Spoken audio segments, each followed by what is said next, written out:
program here at USIP. And this particular panel is personally important and interesting for me because in our program, we've looked at India-Pakistan for a while, and of course, all of us know that this is sort of the relationship in the region that has defined and caused a lot of conflict and turbulence over the years. The past 10 years have been consumed, at least in this town, talking about Afghanistan and Pakistan, but very quickly we realize that every time we try and move away from India-Pakistan, somehow we come back to it. Today we've got a very illustrious panel here with us, and we're fortunate to have the three speakers that you see on the stage. I'll introduce them briefly and then have them speak before opening it up for question and answers. But let me just frame this by saying that you'll hear very different presentations today on the panel. We will be talking about the prospects or the potential or the possibility of a special economic zone on the India-Pakistan border as a way to move their relationship forward. And then I suspect you'll be talking about a fair bit of negativity based on the occurrences around the line of control over the past 2 or 3 months and the tone and tenor of the India-Pakistan relationship as it has changed from being fairly positive over the past 6-8 months or a year and even after the Modi government took over to fairly negative as we see today. And these sort of different perspectives are here for a reason. USIP, our South Asia program, had actually supported a study a year ago to look at the feasibility of a special economic zone between the two sides. There was a fair bit of interest in both capitals about this particular initiative. And that's how good we thought the relationship was, and that's where we thought it was heading. Within a year, I'm forced to now have two panelists who've promised me that they're going to excite you with some reality check, or at least I'm forcing that upon them. So we'll get this diverse perspective on this relationship. Let me very quickly introduce the panelists in the beginning, and then we'll have them speak on the issues that I've just mentioned, and then we'll have a conversation around this. Going first would be Dana Marshall, who serves as the founder and president of Transnational Strategy Group. He has over 3 decades of experience in international business, energy, commercial, financial, and foreign policy issues, a long-term US Department of State official before he moved into the private sector. And he is the lead on the special economic zone study that I mentioned, and he'll be talking about that. We've then got Dr. Siddique Wahid, who comes from J&K in India, currently a senior fellow at the Center for Policy Research in New Delhi. Before that, the founding vice chancellor of the Islamic University of Science and Technology in J&K, and also has taught at University of Jammu. I've known Siddique for a number of years as somebody deeply committed to peace in Kashmir and working across the line of control between India and Pakistan and with New Delhi on everything that occurs and is important for J&K. And finally, we'll have Sadanand Dhume, who's based at the American Enterprise Institute here. Again, somebody I've known for a number of years. He writes very regularly, has a column in the Wall Street Journal, is a well-known name when it comes to affairs on India and US-India relationship. So let me stop here and turn to you, Dana, to take it on. Moe, thank you very much. I must say it's refreshing to have someone that represents sort of the economic side of the house being referred to as the less dismal of the sciences. That's an unusual position for me, and I appreciate that. I also appreciate very much the opportunity to join this expert panel on one of the most significant and continuing challenges, as of course Moeed and all of you are well aware, the challenge of the rift between the two countries. I'm going to leave it to the experts on the panel and, pardon me, in the audience to look at the very broad context about how this rift has sort of happened, how it happened, and how it might be able to be bridged. My focus, as Moeed mentioned, is to consider the use of economic policy instruments, specifically the possibility and benefits of establishing an India-Pakistan cross-border special economic zone, or SEZ, as part of the solution that we're seeking. We will look at how such a zone might be a tool to expand economic and job growth in both countries while creating a new and we believe a promising mechanism for commercial and political cooperation. Let's just take a moment on the history of the trade relations between the two countries that I think is important in the broader context of what we're talking about here. As I think many of us are aware, the trade relationships between the two countries have closely mirrored political relationships. The ups and downs in the overall relationship, as well as trade flows and persistent trade imbalances, go a long way to explaining continued barriers to expanding trade. Following independence, India was Pakistan's largest trading partner, and considerable commerce actually ensued until trade ended after the Indian-Pakistani conflict of 1965. After many years of very low levels of bilateral commerce at that point, Pakistan reopened formal trade with India in the 80s by introducing a so-called positive list. That is a list of those items that could be traded, which numbered at that point 46, so a very small positive list. The list expanded over time, and a significant increase in the positive list came as recently as 05-06. At that time, about 2,000 items were on the positive list before a small negative list was introduced.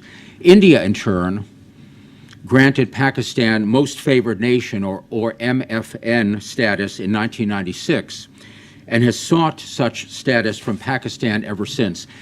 Maybe just a quick aside here, and I'm perhaps guilty of this because I'm a trade type myself, but trade policy people are notoriously tone deaf, I think, when it comes to their nomenclature. Most favored nation, that famous term, does not mean that the country to which you grant it is somehow the country you like best or is your best ally.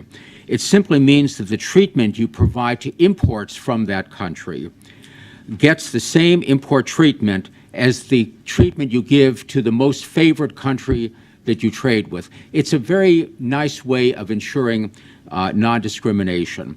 This perhaps misleading nomenclature has led Pakistan to rebrand MFN into the now very familiar acronym NDMA, or Non-Discriminatory Market Access.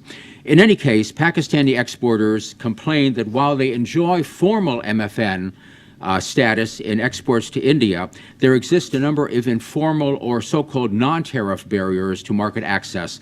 These include allegations of unfair customs classification, arbitrary calculation of import duties, delays in customs clearance, difficulties in settling financial transactions with trade, visa issuance problems, which have reoccurred, I understand, recently very strongly, and other problems. As a result of these trade policies, the net result and the relative comparative advantages of the countries and the openness of each country's consumers to the other country's trade, the result has been stark. While current bilateral trade is about 2.7 billion, that means in both directions, only about 450 million are Pakistani exports to India. Indian exports are almost 5 times as large to Pakistan. What is more, Indian exports have increased from about $500 million in the 04-05 period to $2.3 billion in the 2013-2014 period, nearly a 5-fold increase. Pakistani exports going the other way have been bouncing around the $300 to $500 million range for the past 8 years or so. So while bilateral trade talks have been in the freezer for the past year or so, recent news reports may indicate some movement, and I'm going to be anxious to hear from colleagues here if there's anything to this. According to Pakistani news reports over the weekend, their commerce minister told the Senate, quote, Pakistan may grant NDMA status to India. The new deal will protect our business interests. I think we've heard these sorts of things in the past. We'll see if anything comes from them now. Of course, only time, as we say, will tell if there is follow-through. But it is clear that trade barriers, even in the most favorable political circumstances, are in all probability impossible to remove in the short run.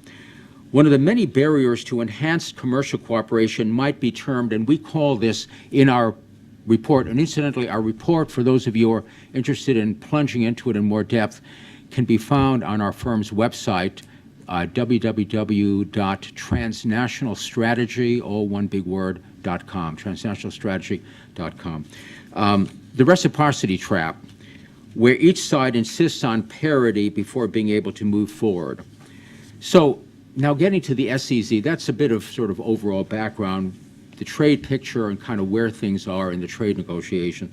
It was in response to this current seemingly frozen picture that our firm had suggested to Moeed some time ago of a novel approach that might be examined across the two nations, the possibility of establishment of an industrial zone or a special economic zone, which would physically exist on the border at some point, and I'll get to that in a moment.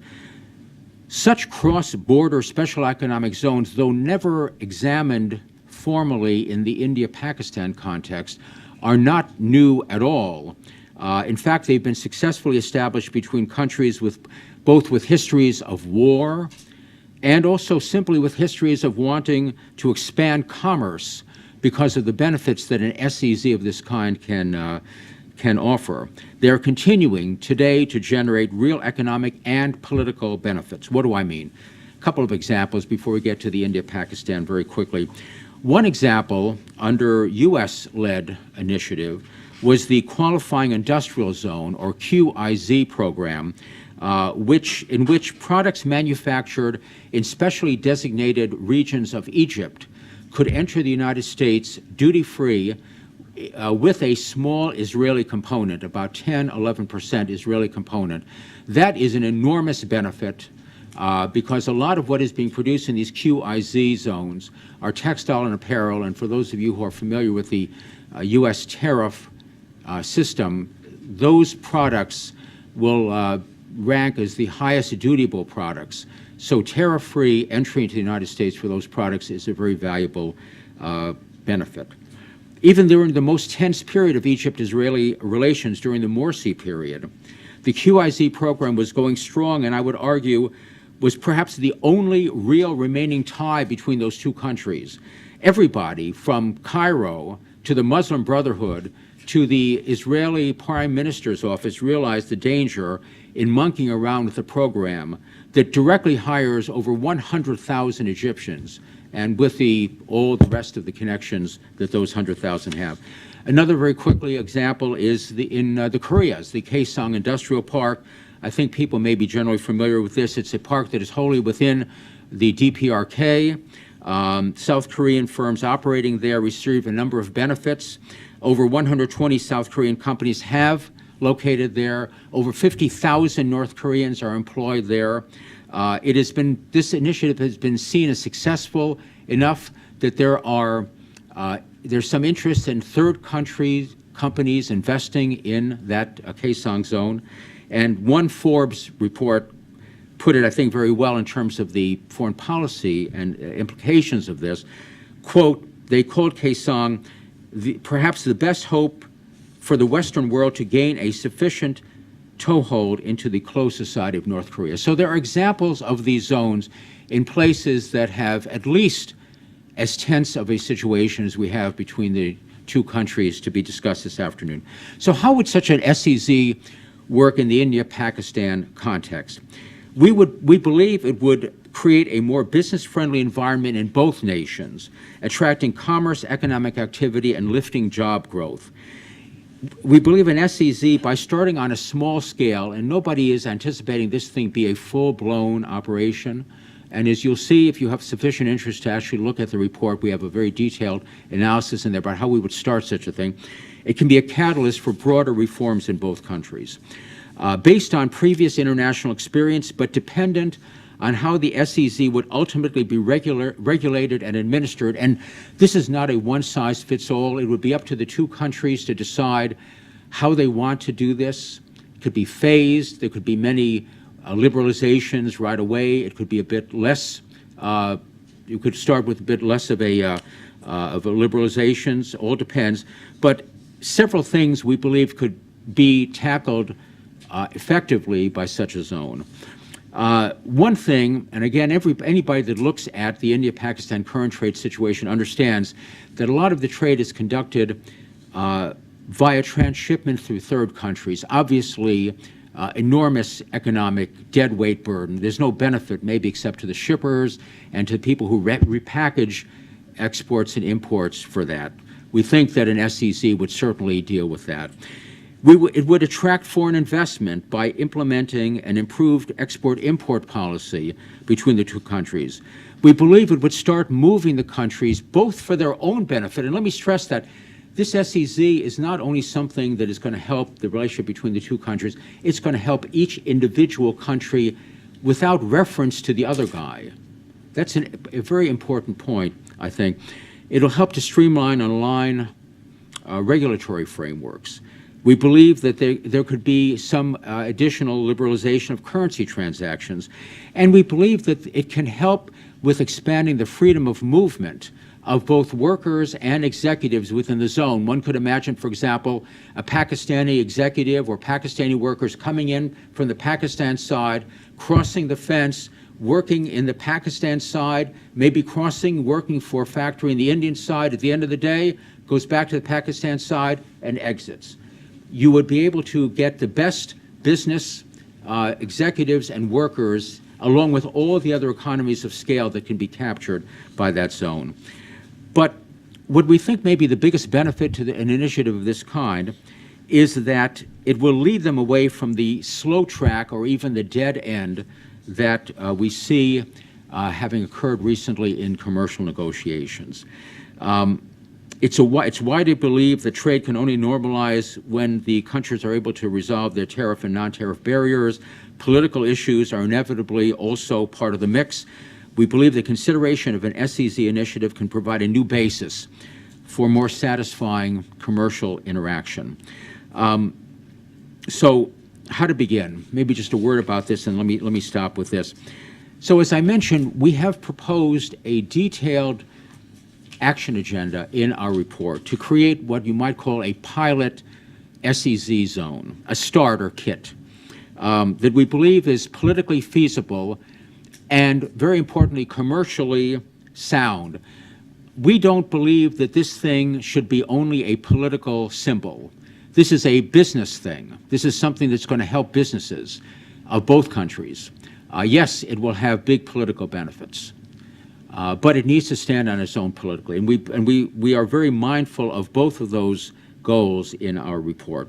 We suggest certain early mover industries might be particularly interested in going into the zone, specifically automotive, especially auto components, which is an important sector in both countries, textiles, and pharmaceuticals would be attracted to the zone, since it could improve comparative advantage for manufacturers currently producing independently on both sides of the border and desiring to export to the other country or to third countries, and that's also an important point, which I'll touch on very briefly as I wrap up.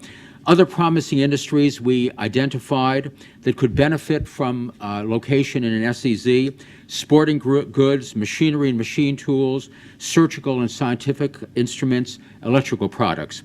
There's also the contentious issue of agricultural products. Pakistan insists that India's comparative advantage, if any, is because India subsidizes certain ag inputs.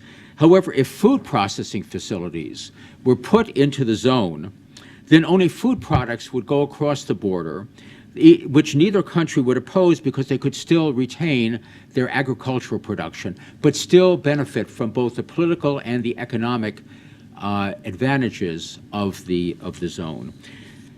Should firms in these or other industries locate in such a pilot zone, they would have the opportunity to build larger production facilities, better business conditions inside the zone for supply to both countries. We believe that third country investors would also notice such an investment incentive. We know that both countries are dying for inbound investment. Everybody's dying for inbound investment. We believe that this is a way for both Pakistan and India to tell third country investors, hey, there's even more of an incentive for you to come into our country, because after all, we're not changing the border. The Pakistan side of the SEZ is Pakistan. It's just that it would benefit from certain liberalized regulations, and of course the same with the Indian side. For example, there are many non-Egyptian firms located in the Egyptian QIZ areas Turkish and other firms, for example, because of the tremendous benefits of location there and the market access it has to the United States. When we looked at various potential sites, we thought that that perhaps a location between the two Punjabs might be best for infrastructure reasons. Again, we looked at how to start it. Let me just conclude with one of my favorite expressions that I think is appropriate here.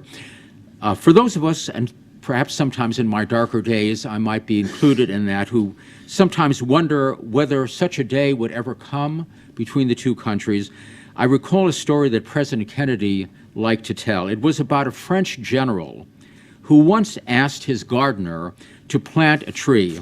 The gardener objected that the tree was slow growing and would not reach maturity for 100 years. The general was then reported to have replied, "In that case, there is no time to lose. Plant it this afternoon." Thank you. Thank you, Dana. Thank you. The only thing I'll say is that when we were conceiving this and thinking through this idea, it seemed far less futuristic than it does today. But such is the tenor of India-Pakistan relations. Siddiq. Thank you, Mohit, and thank you for inviting me to come and speak today.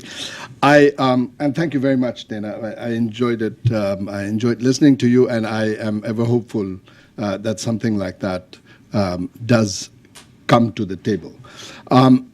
Having said that, I must say that a similar idea, if not exactly the same idea, was suggested about a little over a decade ago in a cross-LOC line of control discussion that we had, where it was said that maybe a zone of meeting between the two sides of the line of control in Jammu and Kashmir should come and meet there and make it into a temporary sort of free economic zone and sort of thing. And it was, of course, I mean, at that time, it didn't look very good. Even when it was suggested, very little attention was paid to it. But since then, we've had almost a precursor to this in something called the cross-LOC trade thing. And I must report to you that it's fallen flat on its face since it was started as a political move by the government, by the Congress and the PDP government in Jammu and Kashmir,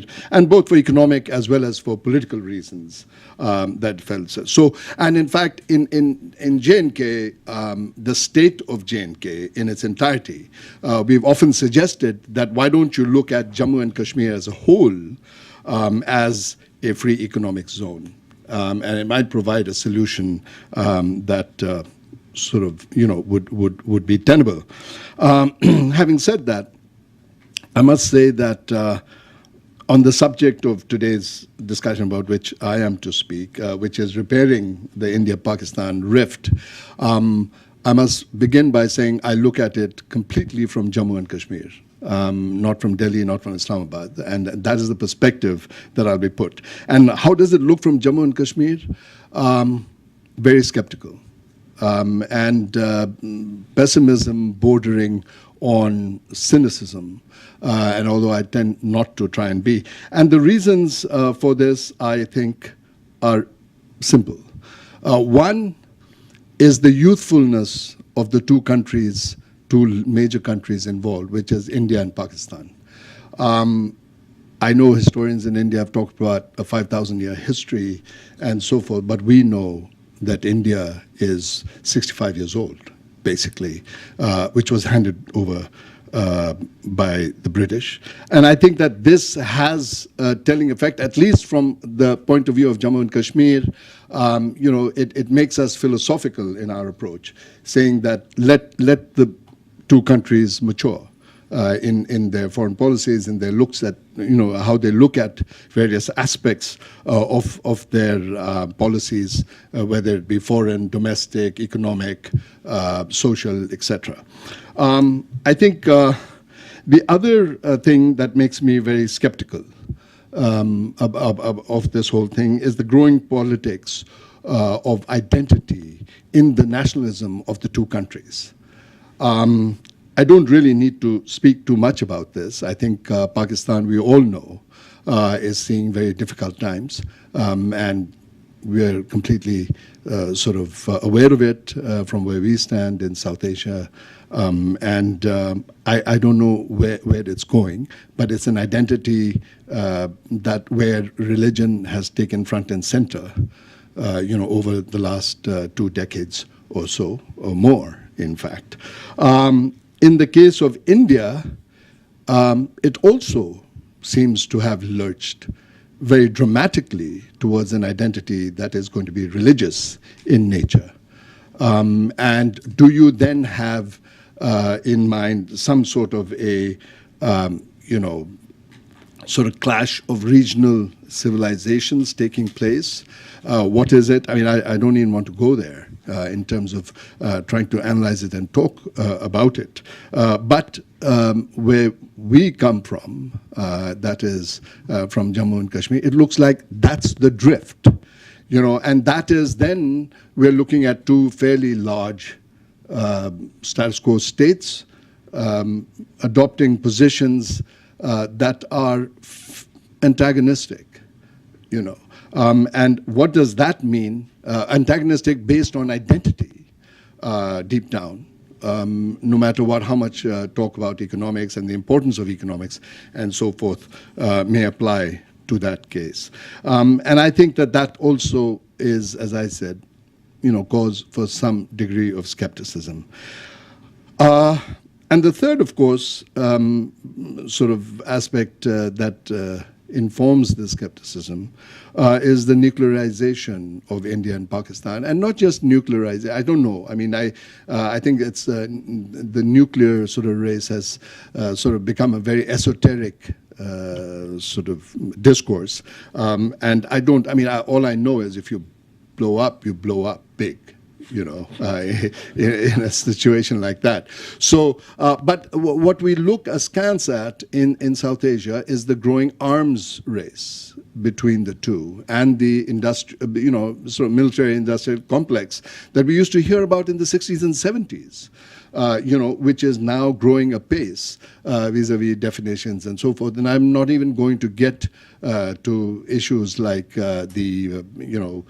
climate change and environmental issues that pertain to both of them, including water and the things. So I think that, that kind of an arms buildup and what it means for vis-a-vis their two those 2 countries looking at an unresolved territorial dispute, I think at base, with the addition of a lot of people being involved in that territory or in those territories, is something that I think is sort of not cause for optimism, to put it very mildly. And so, therefore, I mean, it is, and with recently, I mean, the recent things that are happening in Jammu and Kashmir in terms of the politics and so forth, demonstrates, I think, a certain succumbing to this trend,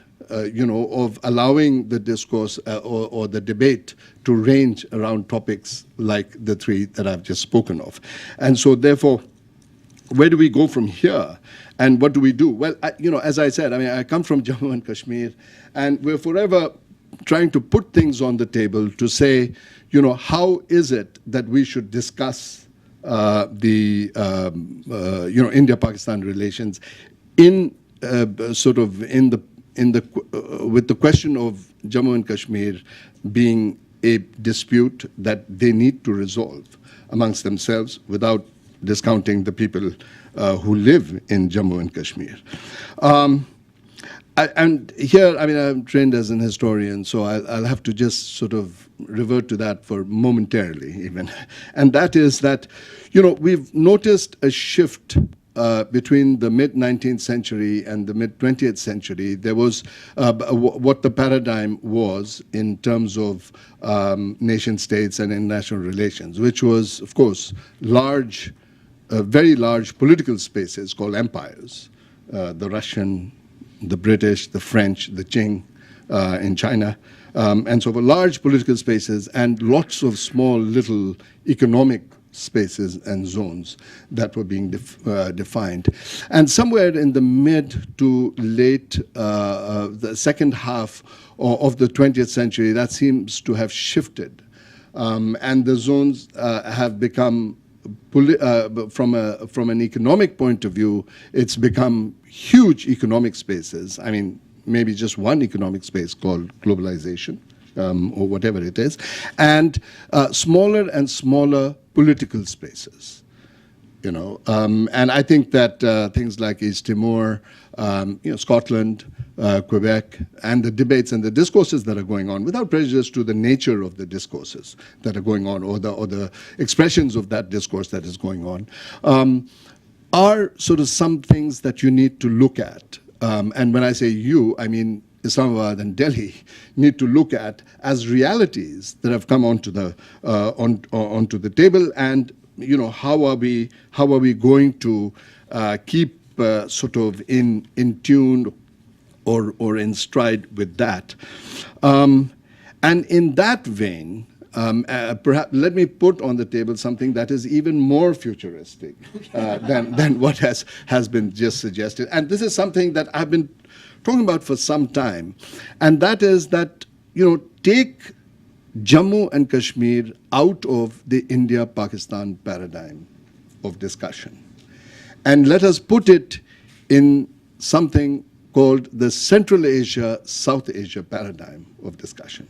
It has some historical validity to it, because in many ways, Jammu and Kashmir, the state of Jammu and Kashmir, minus maybe Jammu, but with the, Gilgit, Baltistan, Ladakh, and Kashmir, if you include all of that, this was a sort of a crucible in many ways, and in many ways a cauldron throughout much of history, as to how to, sort of, in terms of defining relations between greater powers and so forth. So if you take it out of that and enlarge the canvas, so to speak, then there may be a possibility that we can look at it honestly as something that is in tune with globalization. That term gets more and more murky as I look into it. And global in the sense of that, can we not look at Kashmir, the economy of Kashmir, being tied to the economy of Kashgar in Xinjiang, and look at it as something that will be inclusive for everybody involved, including, let's say, the People's Republic of China, which is a presence in the area. I mean, as a citizen of Jammu and Kashmir, I look askance across the border between India and Pakistan and the line of control between us, and see that the presence of the People's Republic of China, or the PLA, in Gilgit and Baltistan, with, not with a great degree of comfort either. And so what does it mean to then therefore have an engagement with, several powers whose sort of borders are contiguous in this area that we call Jammu and Kashmir state as a whole, or the state of Jammu and Kashmir as a whole.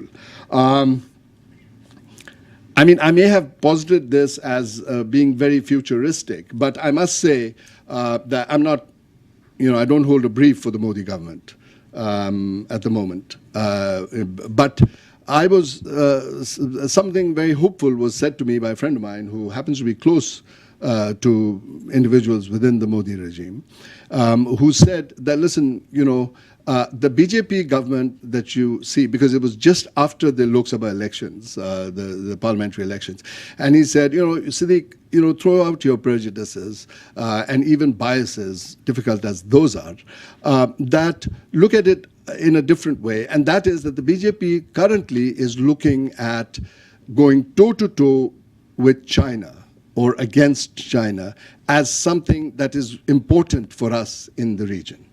In order to, whatever, I mean, politically bring salience to India or whatever it is. And that in that vein, the current BJP government may be even willing to put an arm around Pakistan, and not see it as something like that, which caused my hopes to go through the roof. because I think that that's a very, sort of understandable position to take. And it went even further soaring when Modi invited all the SAARC country heads, including heads of government, including that of Pakistan, to come to his inauguration as the Prime Minister. First time, I think, anywhere in the world, that this happened. And Nawaz Sharif even came. But immediately after that, the breadth and the scope of a statement like that was belied by the fact that a small event, perhaps pricking egos, completely alienated the two countries again. And when that happens, you will have to only imagine what it looks like from little, small, fairly helpless Jammu and Kashmir state. So with that, I'll stop. Thank you. Thanks, Siddiq. Thank you, Mohit. When I came here this afternoon, I was a little bit worried that I was going to be the downer, but thanks to... But I have to say thank you to Dr. Wahid for taking that, or for sharing my burden.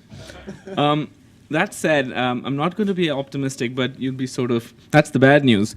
And the good news is that even though I'm also skeptical, at least for the moment, about the trajectory of India-Pakistan relations, I have different reasons to be skeptical, so I won't be repeating your presentation. If you just sort of look at the last few months, or if you look at the time that has elapsed since Dana's report on potential economic cooperation was released, things did look optimistic briefly with the invitation to Nawaz Sharif and other South Asian leaders to the Modi inauguration, and the news that the foreign secretaries of both countries would be speaking. But since August, it's been downhill. The foreign secretary level talks have been cancelled. There's been stepped up exchange of fire on the border, harder rhetoric on both sides, both in New Delhi and in Islamabad. So I want to talk a little bit about what has changed, particularly what has changed in India and how things look from the ground over there. And I guess in a nutshell, what I'm going to do is dwell upon the political changes and changes in outlook and my read of how this Indian government views Pakistan, Kashmir also, but more broadly Pakistan policy, because I think that really is why the conversation we're having today is quite dramatically different from, say, the conversation we would have had a year ago. Now, the Modi government was elected mostly to fix the economy. So if you tracked his speeches, you would see that over and over, the single biggest issue that was raised was the idea of development, growth, jobs, and so on. But that wasn't the only reason it was elected. There's also always, through the same speeches, there was a second theme running, which was not Pakistan-centric, but it was the idea that Modi would restore pride in India. And part of that, an example that he would raise over and over, and I heard this myself when I was following his campaign in Uttar Pradesh in the summer, was this example of two Indian soldiers who had been beheaded on the line of control, maybe a year before or something. And he would always bring that example up as an example of the Manmohan Singh government essentially having been weak-kneed, and that he would come and he would restore India's pride. So that's sort of, I'm not saying that was the dominant, that was the dominant theme in his speech, but it was always there. So there's been this idea embedded into the Modi campaign and into the Modi victory, which is that India was a weak state earlier and India will now be stronger. The emphasis, of course, is on economic development, attracting foreign investment. It's definitely an economics-led foreign policy, but there is a security element to that. On security, I would say that if you had to sort of sum up the Manmohan Singh philosophy, it would be turn the other cheek. If you had to sum up the way the Modi government thinks, it's an eye for an eye. And that, I think, is a significant shift. On economics, I actually agree that there remains potential. The change has not been particularly dramatic, at least on the Indian side. The invitation to Nawaz Sharif, Modi's speech at SARC, all of these sort of speak to the idea that India is open to a deeper trade and commercial relationship with Pakistan. But, however, it is linked to issues such as terrorism, justice for the plotters of the Mumbai attacks, and so on, and a greater sensitivity to things that were really taken for granted in the past, such as Pakistani talks with Hurriyat leaders in Delhi. So the status quo has changed, but in terms of what would be an ideal outcome in economics, that remains largely the same, I would say. The two other things have changed just briefly. One is the Indian assessment of what's going on in Pakistan. I think after Nawaz Sharif was elected in the summer of 2013, there was a sense that two things would happen. One, that he would be much more open to deeper economic engagement with India. And secondly, that the Nawaz Sharif election would mean deeper democratization of Pakistan. It was sort of seen broadly as a hopeful moment for the region. I think on both of those scores, Nawaz Sharif is seen as a disappointment. The economy, he really hasn't delivered. He hasn't even delivered on the kinds of things people thought he would be very good at, infrastructure and so on. That's languished. And in terms of how Pakistani domestic politics is viewed in India, there's certainly a sense that the army has not lost ground. In fact, it has clawed back ground and is firmly back in the driver's seat. And finally, the last part is public opinion. And I would say that India, in many ways, I would disagree with Dr. Wyeth, and I don't think that this is a sort of clash of civilizations kind of thing. But I do think that Indian public opinion is much more hawkish towards Pakistan than it used to be. You know, in the past, you basically had much of the country, which, you know, the north and the west and the south and the east, that people didn't really spend too much time thinking about Pakistan at all. And then in the north, you kind of had public opinion divided between one group of people who were scarred by partition and were hostile to Pakistan, but another group of people who had this great sense of, you know, nostalgia and warmth towards Pakistan. I would say that since 2008, and with the growth of news, 24-hour news television, that is changing. So you have a kind of suspicion and a kind of hostility towards Pakistan that you have not, that I, for one, had not seen earlier. The fact that the Mumbai attacks were traced so clearly to Pakistan, the fact that nothing really has happened, nothing has really moved in terms of bringing the people responsible for that to justice, has kind of colored the mood in India, and I think that is something that's a long-term trend. I haven't seen any reliable opinion polling on this, but I do think it's a long-term trend that affects how Indian politicians going forward are going to deal with the country. I'll speak a little bit about the Kashmir election, and the reason I sort of, you know, started with the Indian election, the national election in May, rather than the Kashmir election, which was just held recently, is that I think what's driving Indian policy is the election of Modi and not what's happening in Kashmir. Secondly, what's happening in Kashmir with the election, I'd say that we don't know how this is going to end up influencing the BJP outlook. If you're optimistic, you can say that the fact that the BJP is likely to form a coalition government with the PDP would necessarily mean that it has to soften its stance on certain Kashmir-related issues. I, for instance, in any case, don't think that Article 370 or scrapping Article 370, which has been, you know, which grants special autonomy to Kashmir, Jammu and Kashmir, which has always been one of the core BJP issues that set it apart from other parties. In any case, I don't think that was going to be on the front burner, regardless of the outcome of the Kashmir election. But the fact that now the BJP is looking to form a government with the PDP, which is philosophically very different from it, makes that even less likely to be a major issue. So that's sort of optimistic part in terms of how the Kashmir election plays into national politics. But on the other hand, what we've also seen in the state election is very sharp polarization between Jammu and Kashmir. The BJP is the second largest party in Jammu and Kashmir, but it is almost all its seats, if not all its seats, are from Jammu. So that means that it is there is no party in the Jammu and Kashmir Assembly that's really kind of trying to appeal or trying to build bridges between both the sections, the two major sections of the state. So what this means, just to quickly sum up, I'd say there is a new normal in terms of how India sees Pakistan.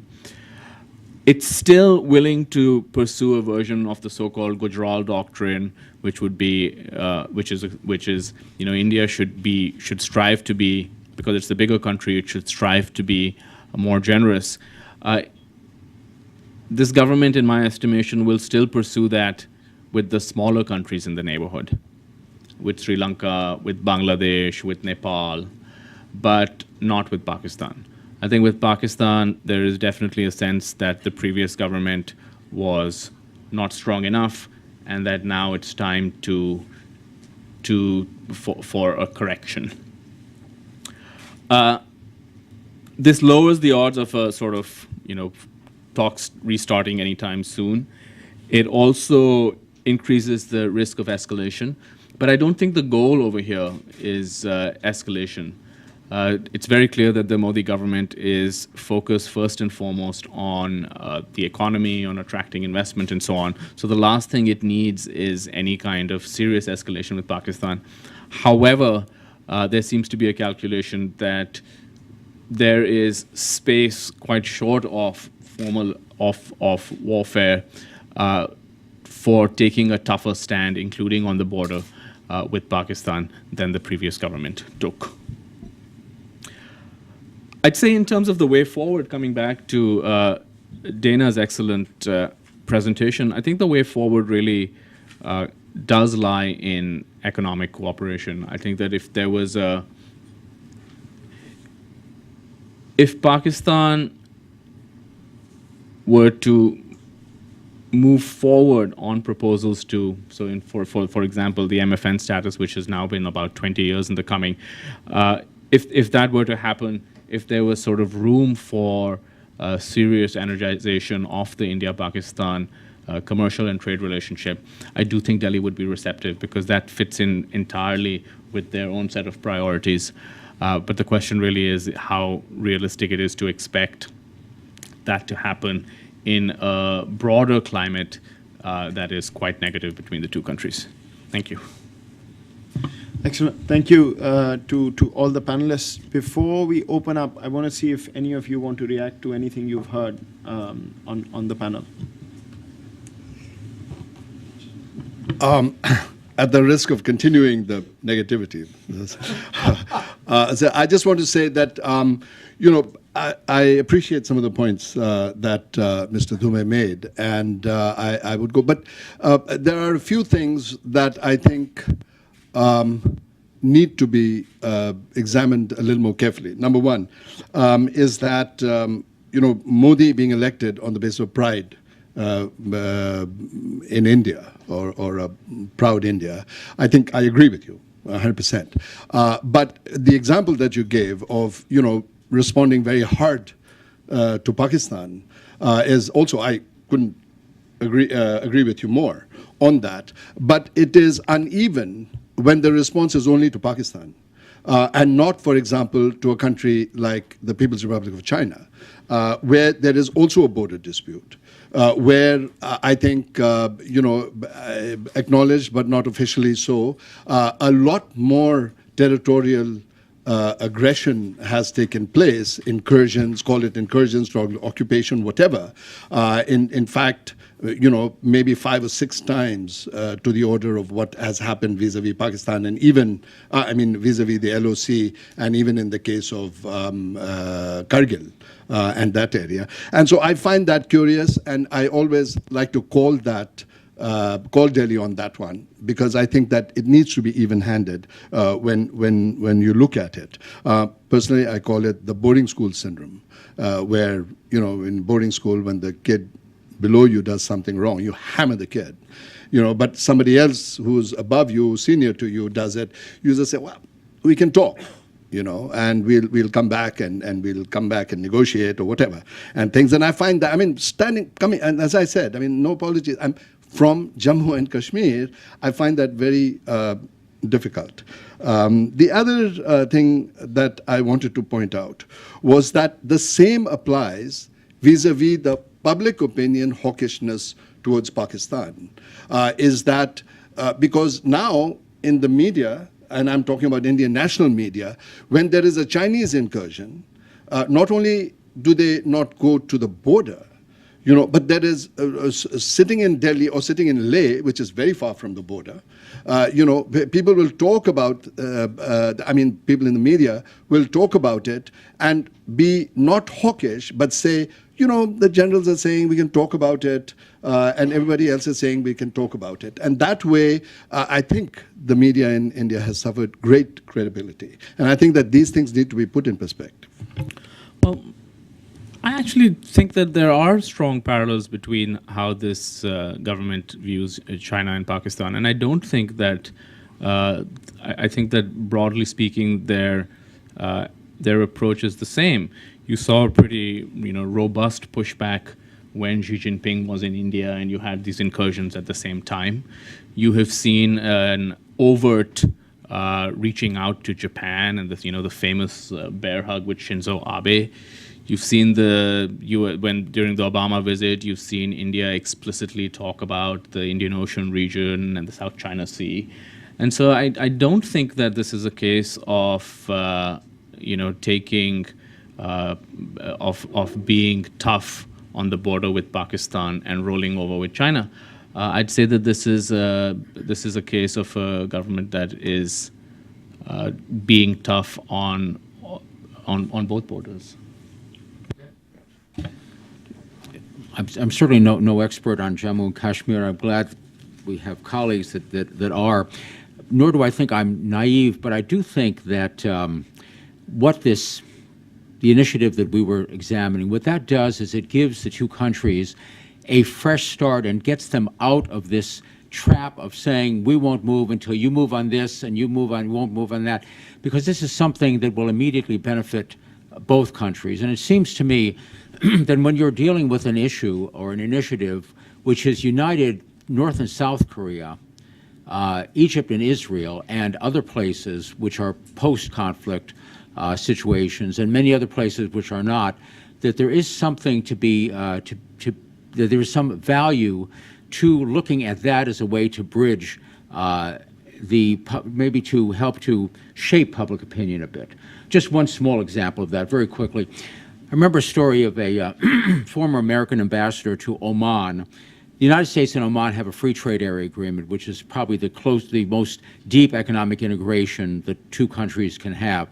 And before that was negotiated, there was a visit by Omani trade union people to Washington, I think none of them had been here before, just to talk to businesses and government and what is an FTA, et cetera. And the ambassador told me a story about one particular big leader in the labor movement he was sort of neutral to negative on the United States.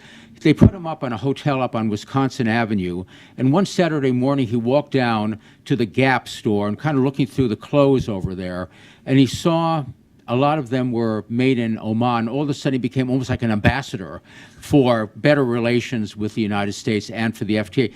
I do think that there is value in commercial connections helping to shape politics and public opinion. Yes, I'm not naive. Clearly you can't work if there's a war and I don't know what you would call what's happening across the line of control, but I hope at least that that is not going to stop progress, and nor did I hear from the colleagues that it would necessarily. Thank you. Thank you. That's a very valuable addition. So we'll open up the floor for questions. We have mics, so just wait for the mic to come to you because we're also webcasting this event. Introduce yourself and please keep your question or comment short. So why don't we start here? My name is Juliet Werr. I'd like to just follow on, Dana, for what you said. There's no doubt that there's no love lost between North and South Korea and between Egypt and Israel. They've got something going. I don't know how it affects the rest of the population. However, for a certain number of people, they have a salary and they're working. And that means a lot to them and their community. And we haven't really touched on that with all of this pessimism from the other two colleagues. Okay, so I'm wondering if we can talk about that. What does that mean when you have a trade agreement and you have a certain number of people of the population working? That must mean something, not changing the world, but at least, I don't know, you tell me what it does. Let's take a couple more, please. Thanks. The gentleman at the back.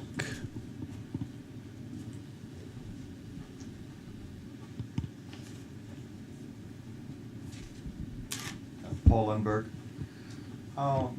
Oftentimes in the past, when Pakistan government attempts to make an improved relationship with India, something militarily happens, like Kargil or the recent line of control.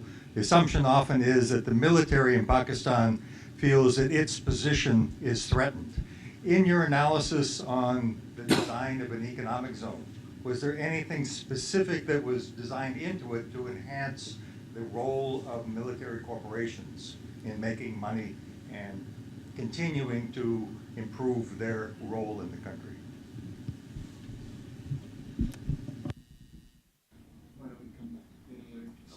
All right. Well, I really appreciate this first question quite a bit because I mean, I'm not trained as a historian, particularly or a political scientist, although in my career I've had to sort of put my toe in both of those waters.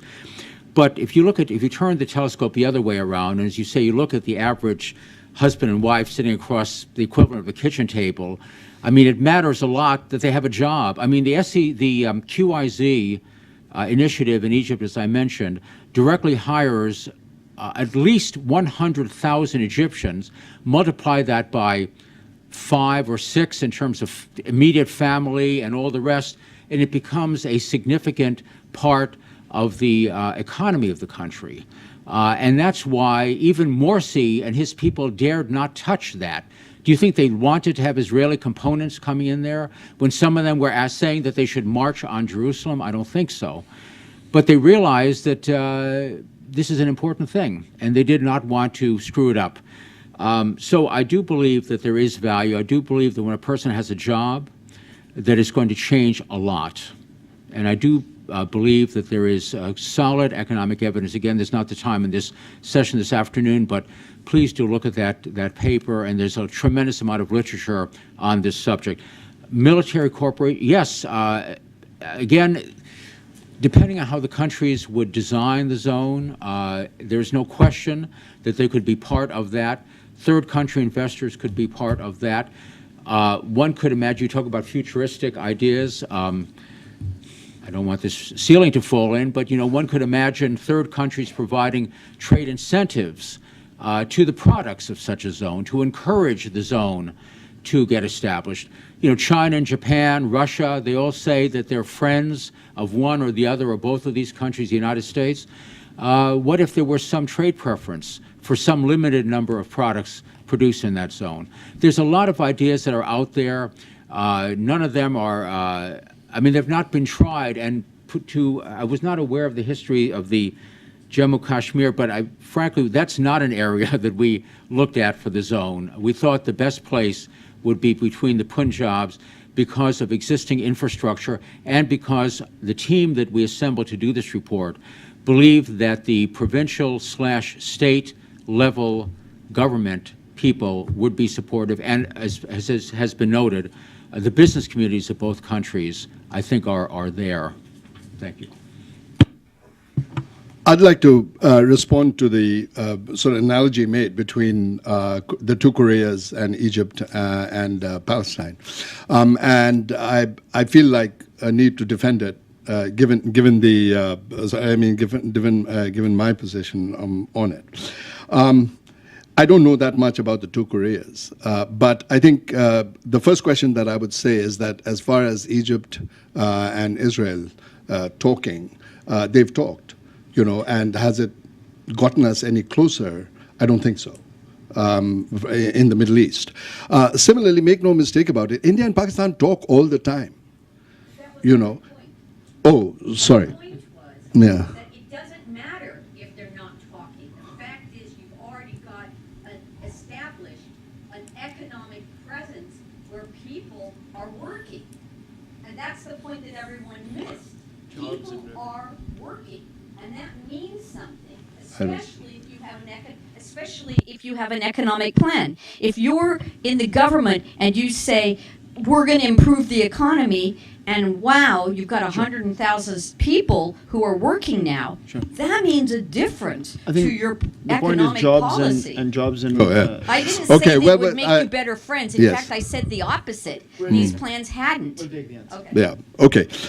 I understand that, and we do hear it, but I must then put my own bias on the table there. And I think that it's nice to talk about everybody getting jobs.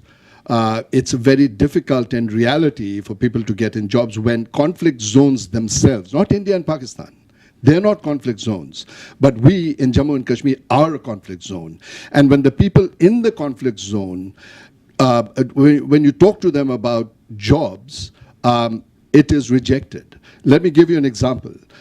Is that the last elections? Jammu, the issue was development. And Jammu has developed incredibly in the last 20 years. During the insurgency in Kashmir, as in the valley, I'm not talking about now within the state as well. So what was preventing Kashmir also to vote for Modi? The BJP put in a lot of effort, a lot of rhetoric into Kashmir. Not a single person was voted in from the BJP. On the plank of development, jobs, economics. Not only that, but out of the 24 odd candidates, 23 lost their deposit, which, let me translate that into meaning that they didn't get enough votes to have any credibility on the map whatsoever. So people do not, economics is very nice to talk about when you have a job. When Sadiq Wahid has a job, he can talk about it, But when you're worried about what your future is going to look like, and I'm not going to dramatize it and say, as it was true 10 years ago, whether I'm going to be able to come back alive into my home or not, jobs take a secondary position, and so does economics. I'll respond really quickly to that, and then we can move on. On the Israel-Egypt comparison, I know we've sort of been quite skeptical about peace prospects immediately, but I don't think the relationship between India and Pakistan is similar. What you do have between India and Pakistan, even now, despite things having changed, is a great deal of cultural warmth, not among everybody, but among many people. So I'll give you one quick example. All the most popular soap operas on Indian TV are Pakistani. There's a kind of people-to-people sameness still that means that if things start working, there's greater room for optimism because there are those links. On the question of the economy, I'll just make one quick observation, which is one of the problems is that both countries' establishments seem to think that they're doing the other side a favor. by normalizing, right? Now, it's pretty obvious to us sitting over here that this would be good for both India and for Pakistan.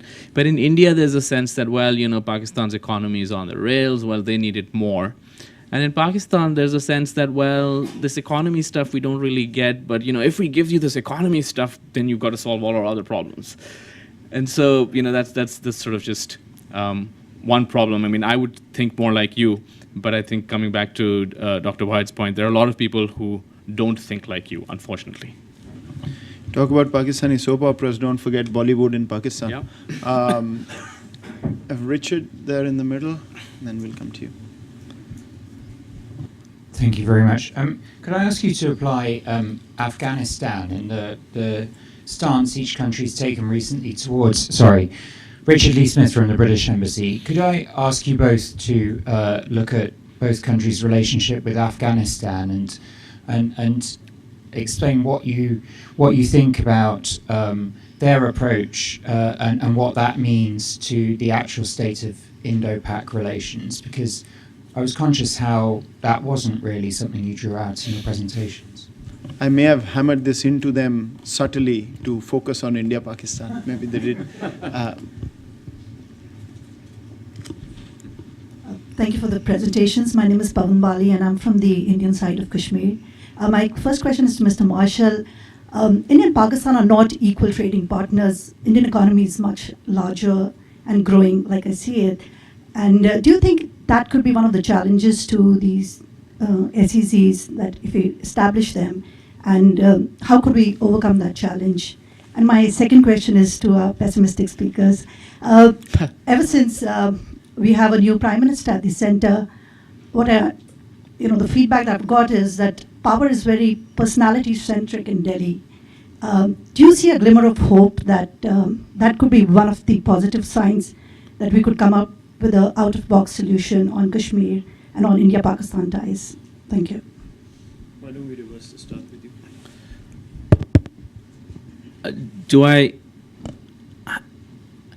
Yes. I mean, I guess theoretically, if you have a very powerful leader, who has more room to be creative, and it's certainly also true to use the old, Nixon goes to China cliche, that in general a BJP leader in India has more room to negotiate.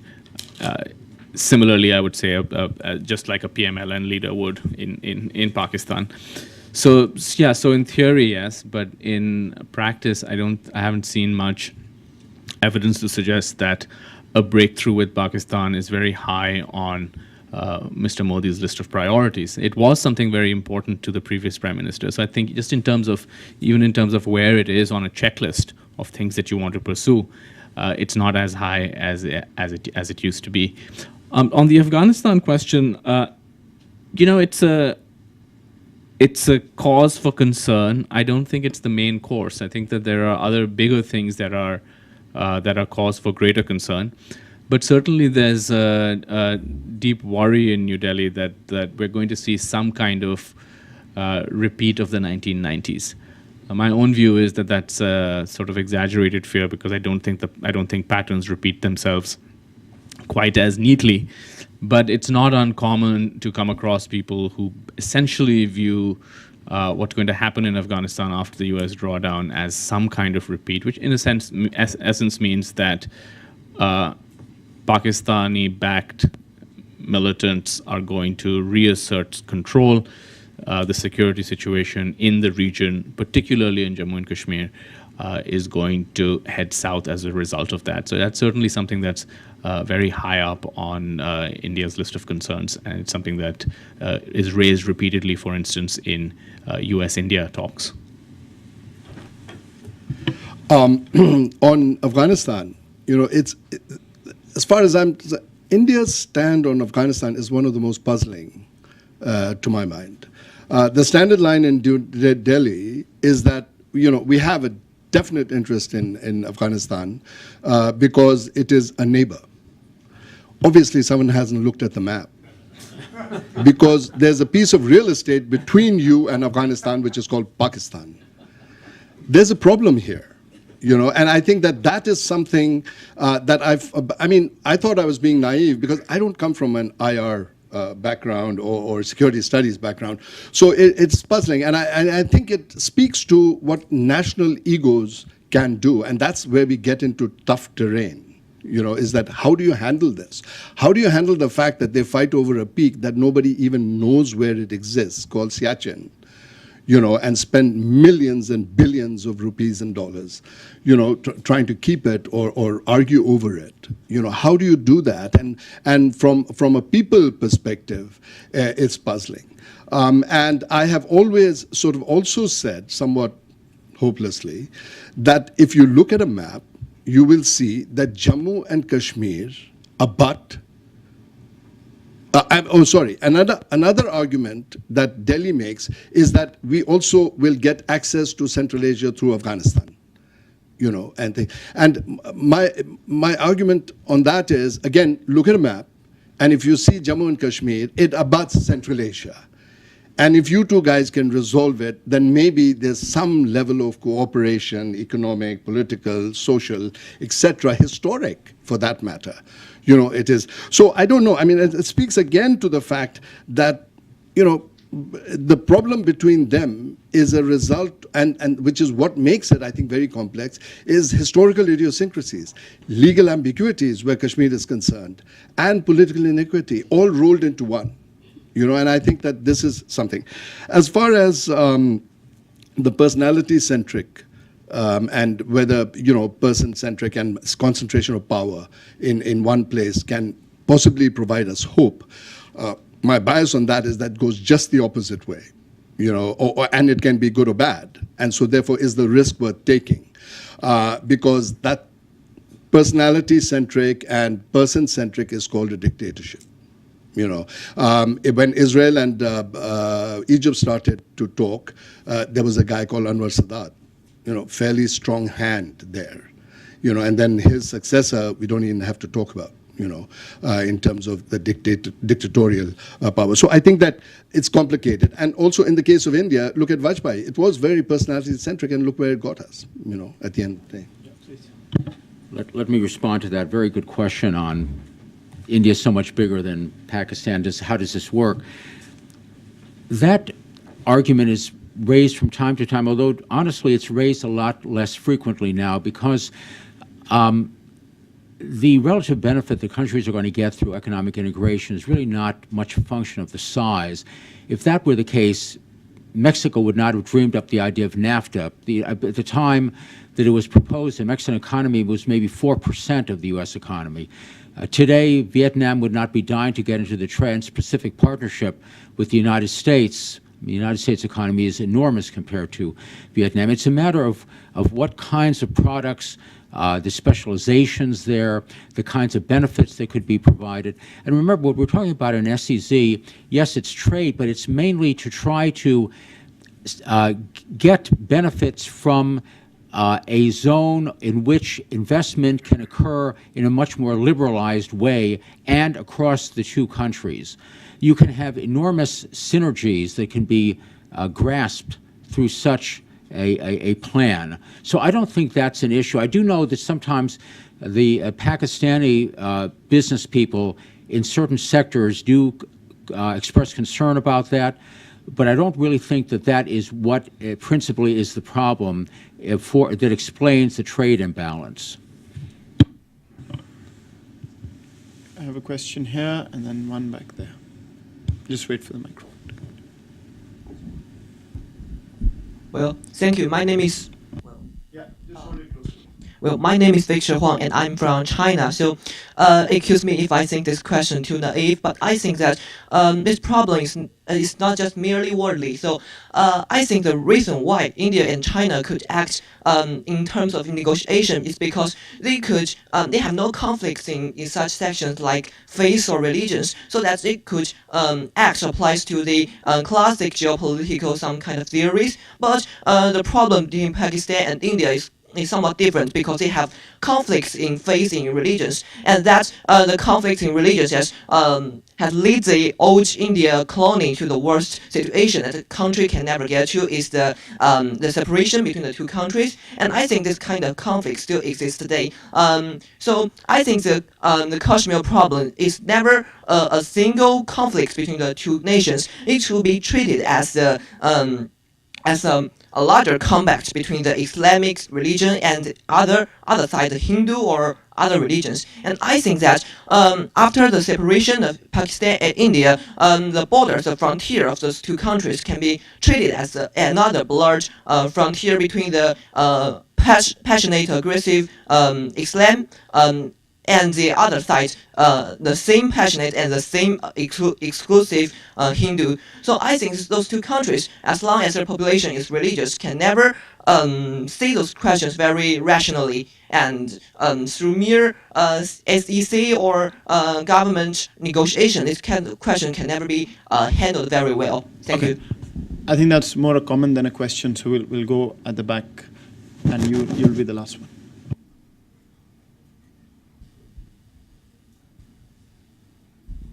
Thank you. My name is Matt Getz.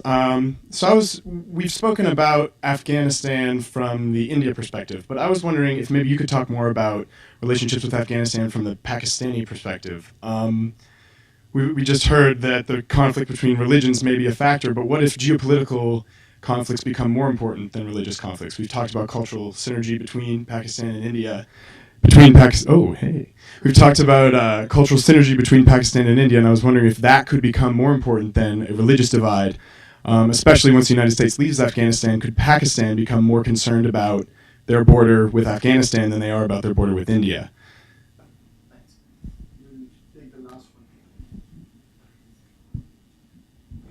Malcolm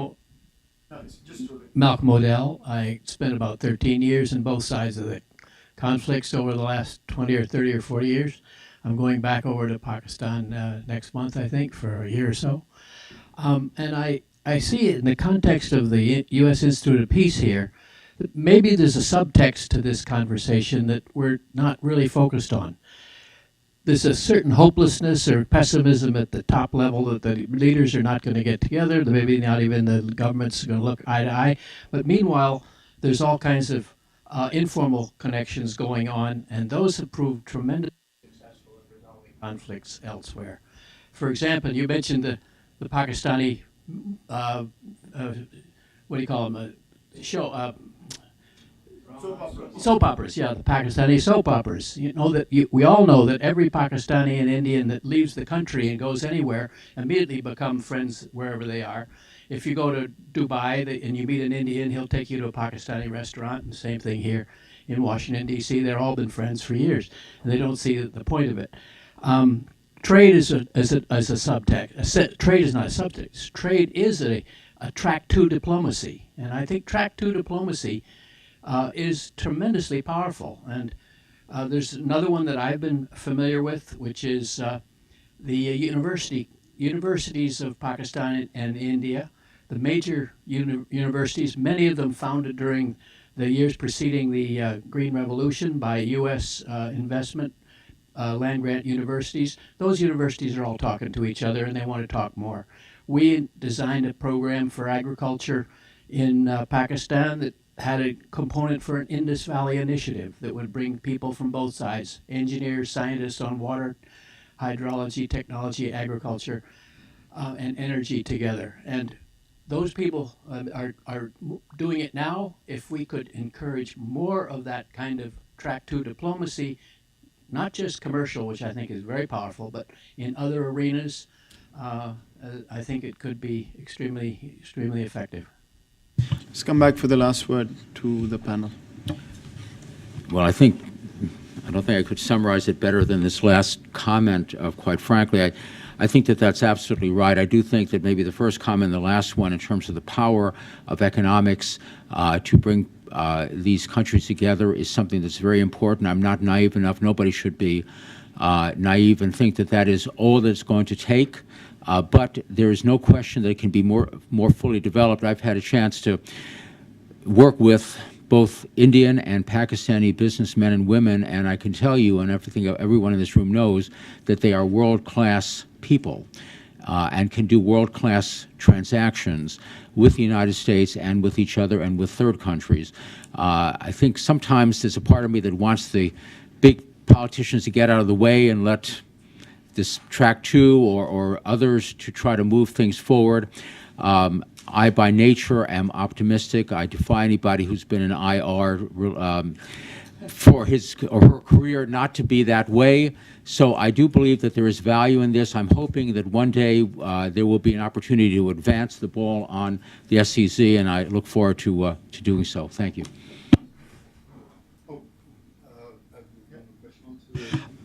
I mean, I couldn't answer to Pakistan's attitude towards Afghanistan.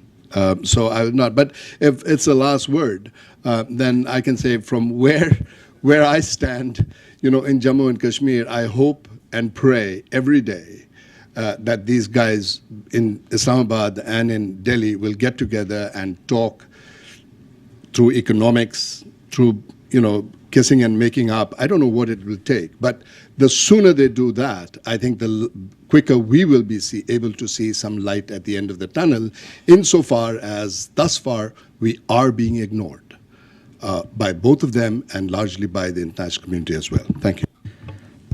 I'm going to take the last question. I think it's really interesting, and it's something I've thought about often. You have this, you're right that when, Indians and Pakistanis in third countries are often the fastest of friends. But my view is actually a little bit different. I think that what you need for progress in the long term maybe is less warmth. You need, what you've had, what this sort of this extreme closeness. It almost, it's like it's a family feud, and I actually think that what you need, in fact, is India and Pakistan to kind of have enough people who've just grown completely used to the idea that these are separate entities and they're not threatening each other. Because very often what happens when that Indian and the Pakistani meet is that the Indian response to that warmth is, oh, we're the same. And the Pakistani response is, no, wait a minute, we're not. So it's actually much more complex than what you say, and I think that I'm more hopeful that a younger generation, that you'll still have linguistic commonalities, you'll have culinary commonalities, similar tastes, cricket obsession, and all of that. But I'm hopeful that a younger generation will be less burdened by this kind of intimacy. So I guess we have a slightly different view there. Thank you, Sadhanan. If anybody has any doubts about that, 14th, next Saturday, please show up at either an Indian or a Pakistani gathering watching the Pakistan-India Cricket World Cup match. You'll see the true colors. Trust me. You can enjoy a drink later after the match, but during the match you will see what they really think. All right. Let me just end by throwing out 2 or 3 questions before we thank the panelists. I tend to do this when we end, and sometimes I realize that some of the most basic questions remain unanswered because they're so puzzling.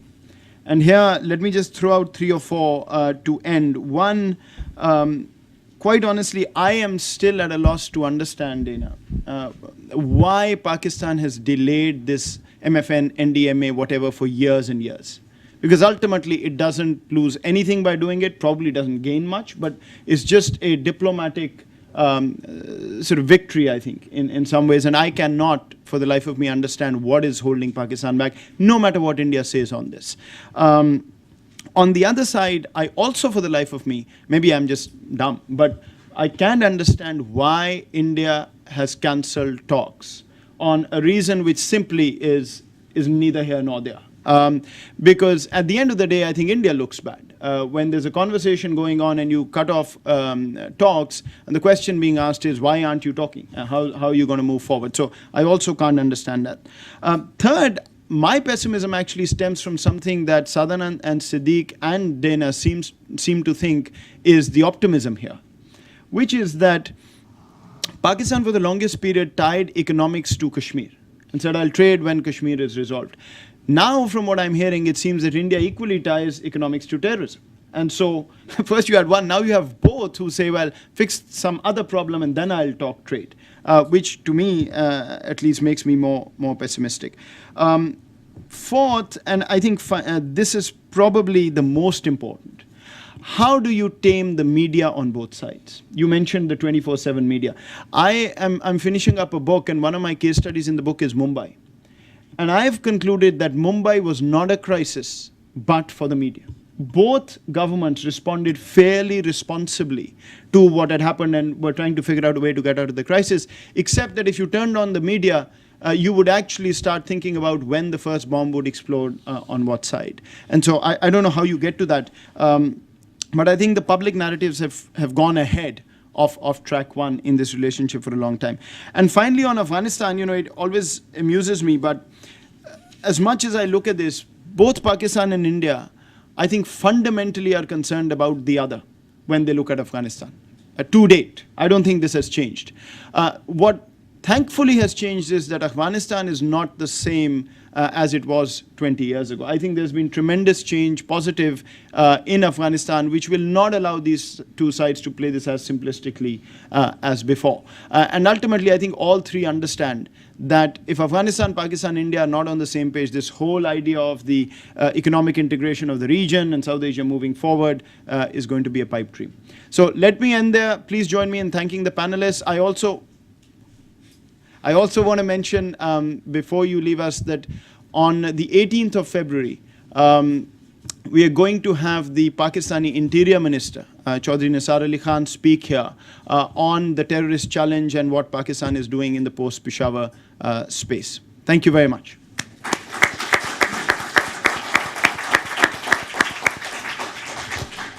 And last but not least, I forgot, and I will be taken to task by my very able program assistant if I don't remind you to fill out the feedback cards that are on your chair.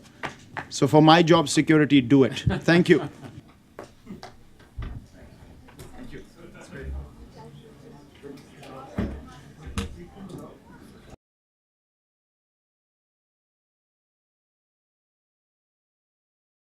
Program here at USIP. And this particular panel is personally important and interesting for me because in our program, we've looked at India-Pakistan for a while, and of course, all of us know that this is sort of the relationship in the region that has defined and caused a lot of conflict and turbulence over the years. The past 10 years have been consumed, at least in this town, talking about Afghanistan and Pakistan, but very quickly we realize that every time we try and move away from India-Pakistan, somehow we come back to it.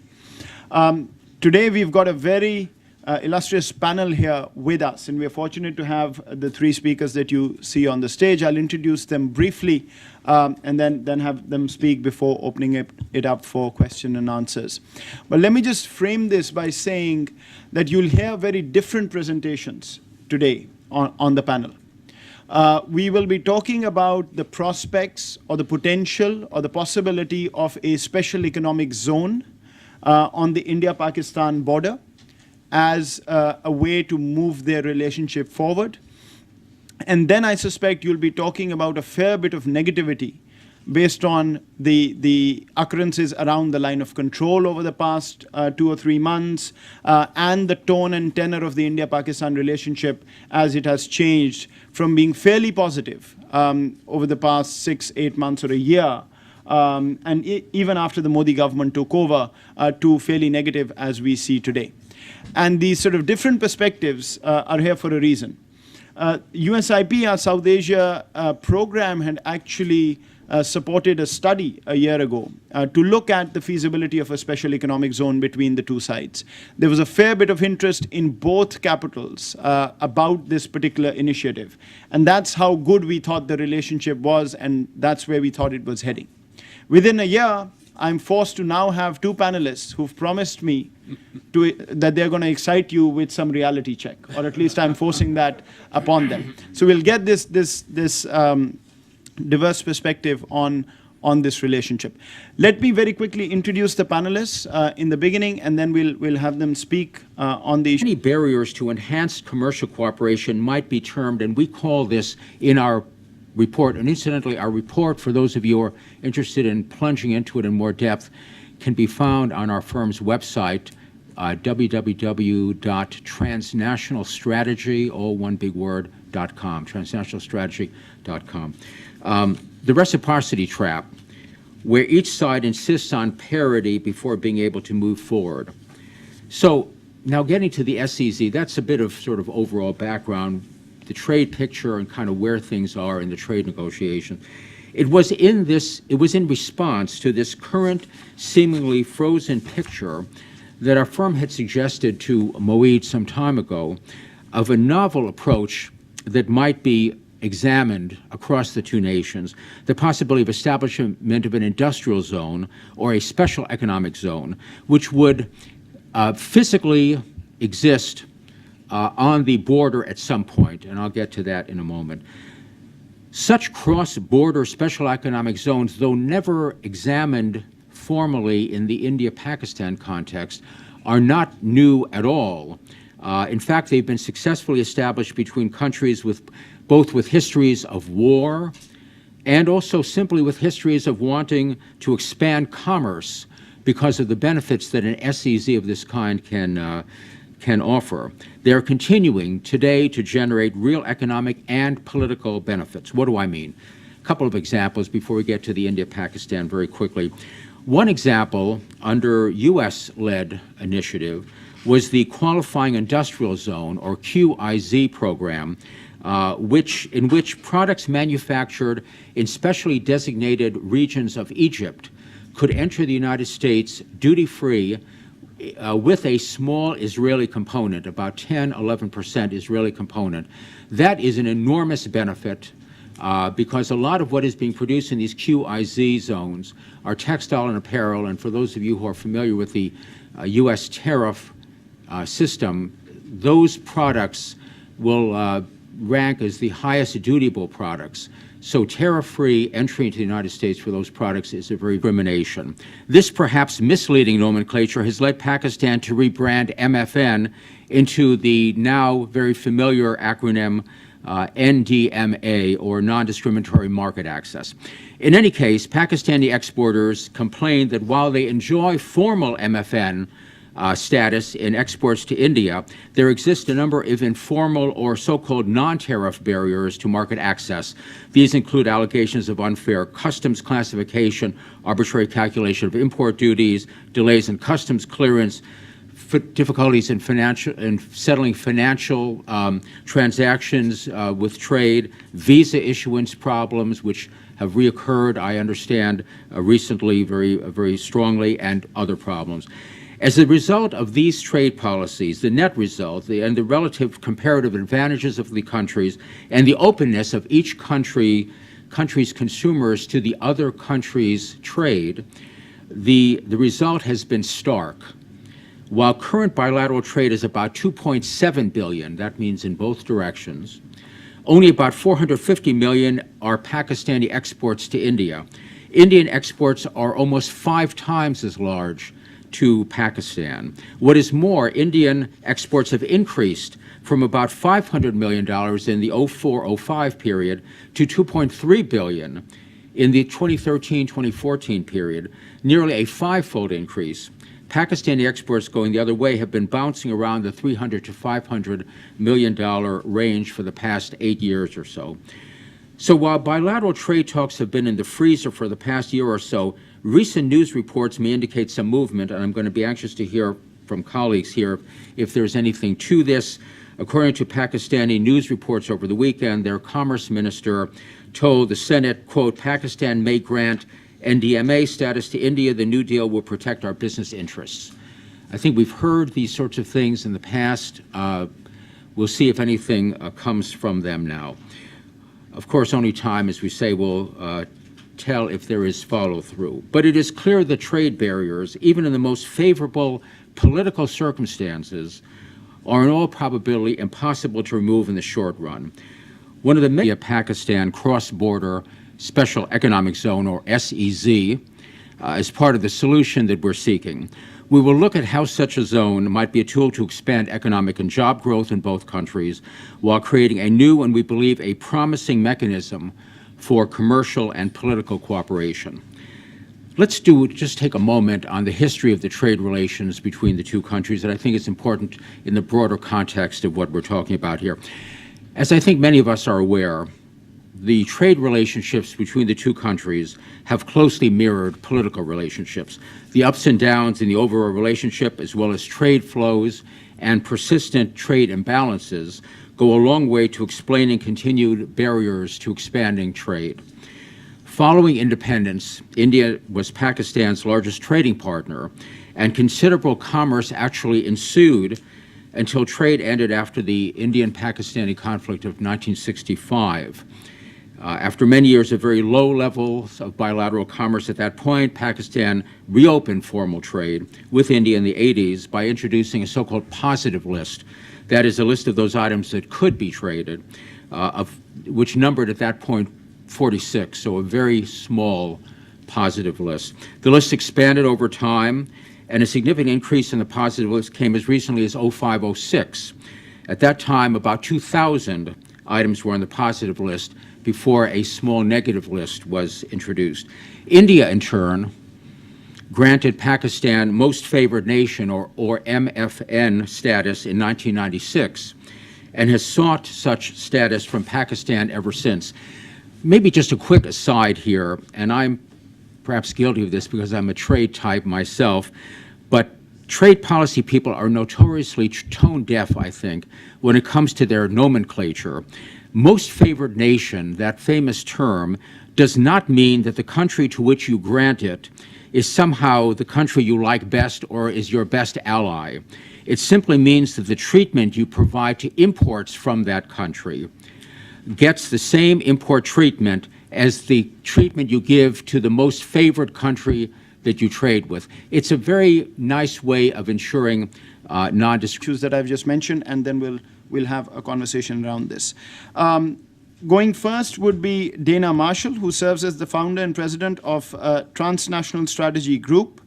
He has over 3 decades of experience in international business, energy, commercial, financial, and foreign policy issues, a long-term U.S. Department of State official before he moved into the private sector, and he is the lead on the Special Economic Zone study that I mentioned, and he'll be talking about that.